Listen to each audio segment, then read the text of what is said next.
سفر کا خوف پہلے قدم کی چاپ کے ساتھ ختم ہو جاتا ہے صدر عالی وقار۔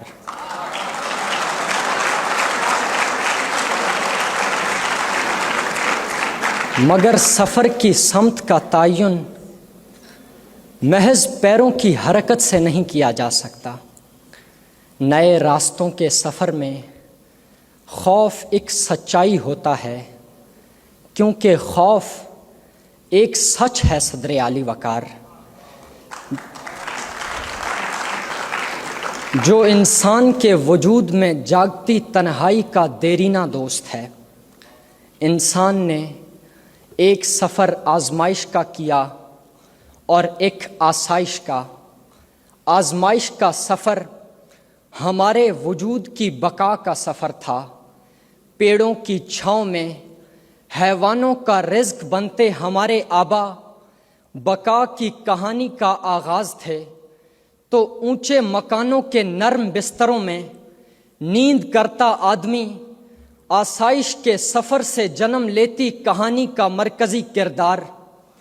اپنے کاندھوں پر سامان ڈھوتے ہمارے بزرگوں کے خمیدہ بدن آزمائش کی گھاٹی کے سست مسافر تھے، مگر چار پہیوں کی مدد سے سڑکوں پر فراٹے بھرتا آج کا انسان آسائش کی وادی کا متحرک سیاح ہے۔ تاریخ کو چٹانوں پر نقش کرتا نقاش کرب وجود کے جس امتحان سے گزرا، وہ کتب خانوں کے اس سرکاباز تاریخ دان کو کیسے سمجھ آئے جو کانفرنسوں کی آسائشوں کا طلبگار ہو۔ ذی وقار ہمارے خوف کا سفر آزمائشوں کی موج سے نکل کر آسائشوں کے سفینے تک جا پہنچا۔ بھوک کے جبر سے آزادی کی تمنا میں زمین چھانتے قدیم انسان نے بقا کے جس سفر کا آغاز کیا، اس کی منزل پر کھڑا سیر شکم انسان اپنی زبان کے لیے نئی لذتوں کی تلاش میں رہتا ہے۔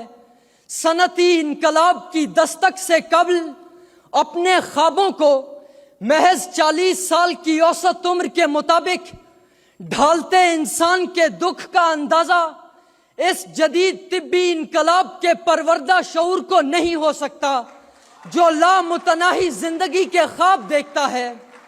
وہ لوگ جنہیں بھول گیا پہلا قدم بھی، مایوسی انہیں مل گئی اور مل گئے غم بھی۔ ہاں کر لی ترقی بڑی ماضی کے مقابل، لیکن ہے وہی طرز وہی نعرے شکم بھی۔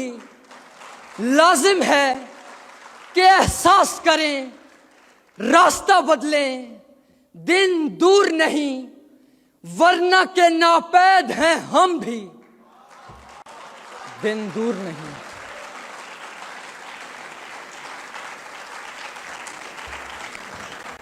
ورنہ کہ ناپید ہیں ہم بھی۔ صدر عالی وقار آسائش اور آزمائش کی اس جنگ میں آسائش کی فتح نے انسانوں کو اس درجہ بدمست کر ڈالا کہ انسانی شعور اونچائی کو بلندی سمجھ بیٹھا۔ بھالے اور نیزے اٹھائے حیوانوں کا پیچھا کرتا قدیم آدمی جب جدید ریستورانوں کی میزوں تک پہنچا، تو تاریخ کی طاقتور غذائی بیماریوں کا لشکر اس کا ہم نوالا و ہم پیالہ بن چکا تھا۔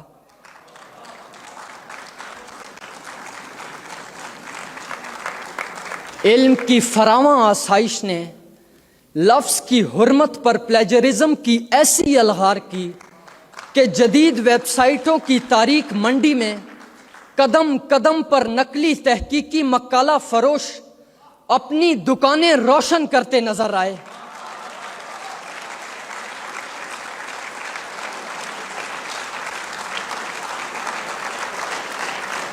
قبیلوں اور خاندانوں کے بے ہنگم مجموعوں سے کتراتا آج کا انسان جب اونچی عمارتوں کے کشادہ کمروں میں تنہائی کی دعا مانگ رہا تھا، تو اسے ڈپریشن اور انگزائٹی کے اس افریت نے آن جکڑا جس سے بچاؤ کے تعویذ اے آئی کے کسی گدی نشین کے پاس نہیں۔